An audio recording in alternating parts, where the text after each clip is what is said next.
katika maisha yangu amekuwa akipika na kupakua kuhakikisha nakula vizuri, niwe na afya njema kwa ajili ya kwenda kutafuta. Lakini na furaha kwa sababu mzee wangu yuko hapa, baba mzazi au sema analukuga huyu Diamond Platnumz, yeye alichokifanya ni kunitengeneza, kunibadilisha kutoka kuonekana chokoraa kwenda kuwa mtu ambaye na heshima zangu, watu wanaheshimu na waniamini.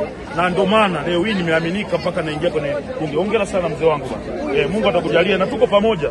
Watu wasema Baba Levo akishakuwa tu, hakuna cha akishakuwa, niko na mzee wangu. Lakini hapa ninaye dada yangu ambaye tumbo moja, baba mmoja, mama mmoja. Yeye ndo wa kwanza, yeye anaitwa Leticia Chipando.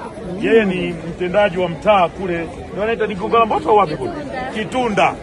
Kwa mara ya kwanza umeingia bungeni, mlikuwa mniamini kwenye familia, lakini mimi ndo nimekuleta huko.